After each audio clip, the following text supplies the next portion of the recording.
Allahu babban abun bi ga kowa mulkin أعوذ بالله من الشيطان الرجيم بسم الله الرحمن الرحيم وصلى الله على من لا نبي بعده محمد بن عبد الله صلوات الله وسلامه عليه وعلى آله وصحبه ومن اهتدى بهداه واستنى بسنته إلى يوم الدين وبعد السلام عليكم ورحمة الله تعالى وبركاته. Sunana Ismail Hussaini Alfultawi,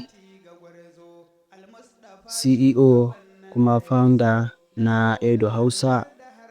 Kamar yadda muka sani, Edo Hausa makaranta ce wacce take gabatar da karatuttuka akan abubuwan da ya shafi fasahan zamani. So shawari ne wannan na yi zuwa ga ɗaliban makarantar nan, musamman waɗanda suka gabatar da wani class har suka kammala.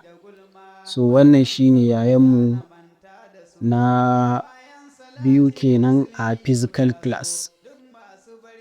So shawari da zan bayar shine, a matsayinka na wanda kake so ka gina rayuwanka, kake so ka samar da future mai kyau a rayuwanka, so lalaci ba naka ba ne. Sannan duk wani abin da ya shafi sharholiya, wauta, rashin hankali a midiya, wannan ba naka ba ne.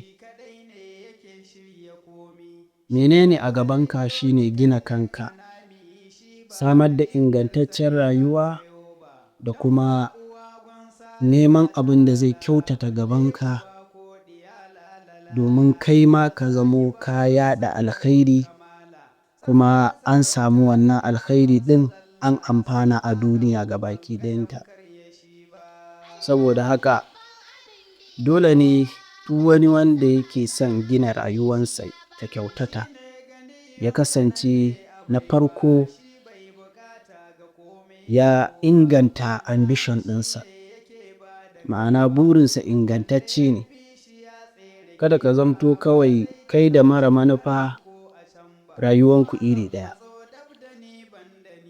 Ya zamo duk abin da za ka yi, ka yi shi akan manufa, kuma ginin rayuwanka ya kasance cikin tsari.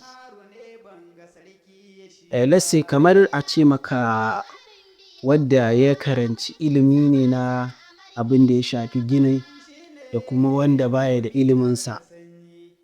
To gininka da wanda yake a rayuwanka da wanda yake rayuwa sakaka, wanda baya da manufa, to haka yana da bambanci tsakanin kai da kake da manufa. Kamar yadda ginin wanda yake da ilimin gini yake kasancewa sahihi, to haka kai ma rayuwanka akan manufa za ta kasance sahihi fiye da wanda a ce baya da manufa. Menene manufanka? Manufanka shine samar da ingantaccen rayuwa a karan kanka, sannan kuma ka kyautata rayuwanka ta yadda wasu za su amfana har kai ma ka zamo ka taya wasu sun gina rayuwansu mai kyau. Saboda haka dole dukkanin wasu abubuwa da za su faru a rayuwanka ya kasance cikin tsari, cikin hikima, cikin ilimi, cikin amfanar da al'umma da kuma samar da kyakkyawan makoma na gari ga dukkanin wasu abubuwan da za ka fuskanta ko kake gudanarwa a cikin rayuwanka. Bari in ba ku misali a karan kaina. So ni na taso, maganar gaskiya, a guri ne ko in ce a family ne wanda yake ƙaramin family. Sannan na fuskanci ƙalubale da kuma yanayin abubuwan rayuwa wadda wasu abubuwan ma ba za a so a tuna ba. So amma kuma dangane da abin da na saka a raina na sai na inganta rayuwata, ni ban damu da shiga cikin abokai ba gaskiyar lamari. Sannan ban damu da wai sai lallai na samu daga gurin wani ko wani ya tallafa min domin in yi wani abu ba na rayuwa. So nakan yi rayuwa ne ta yadda abin da nake gani na fico na nakan yi iya ƙoƙari na wajen samar da wani abin da zan amfana ko mutane za su amfana. The first, na faro rayuwana ne da ƙaunar rubutu. Nakan iya ɗaukan littafi da biro lokacin tun wayoyi ma ba su yi yawa a hannun mutane ba, in yi wasu ɗan rubuce-rubuce na dangane da abubuwan da suka shafi rayuwa da zamantakewa da wasu abubuwa cikin hikima da kuma irin azanci da mutane suke gani nawa. Har wasu sukan iya kawo min wasiƙa ne irin wasiƙar soyayya da shauransu hakan nan, wasu nakan rubuta musu. So daga wannan na fara rayuwata a haka, a haka, a haka har Allah ya kawo mu zamanin social media. Ina ɗan rubuce-rubuce ina jefawa a cikin social media, wasu abubuwan na ban dariya, wasu abubuwan na ɗan wa'azantarwa da faɗakarwa hakan nan. So daga wannan lokacin ne na fara tunanin cewa ya kamata a ce na samar da wani abin da ni ma zan iya amfana. So na je na yi training ɗin kwamfuta, na zo na ɗan fara ɗan abubuwan da suka shafi digital skill da shauransu haka. To haka abubuwan suna ta tafiya, suna ta tafiya har Allah ya sa ya kai ga na samu waɗansu waɗanda muke ɗan yin ayyuka da su hakan nan.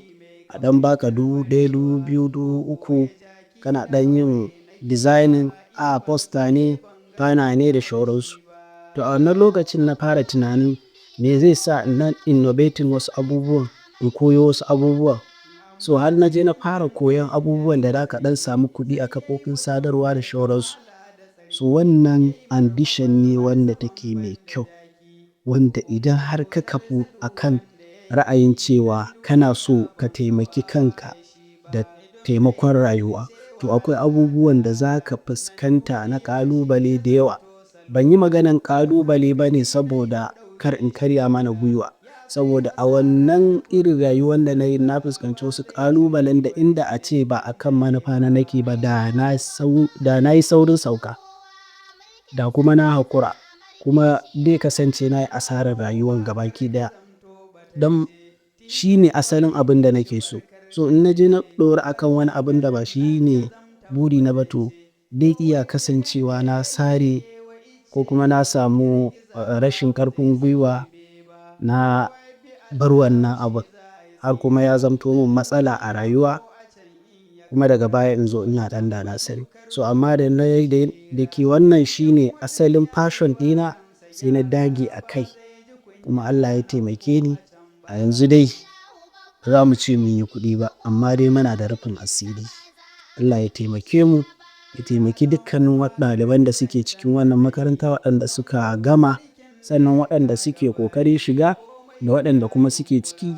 Allah ya taimake su, ya ida musu cikin iyawansa, sannan kuma ya tabbatar mana da alkhairi cikin dukkanin wani lamarin da za mu yi. Wassalamu alaikum wa rahmatullahi ta'ala wa barakatuhu. In sha Allahu lokaci-lokaci idan na samu lokaci zan ɗan dinga yin bidiyo 1, 2, 3 sannan ina sakawa. Kuma zan dinga amfani da wannan site ne na Ya Kamata TV. Ina ɗora bidiyoyi yin domin ku dinga shiga kuna ɗan gani, kuna sauraron wasu abubuwan da zai amfane ku. Wassalamu alaikum wa rahmatullahi ta'ala wa barakatuhu.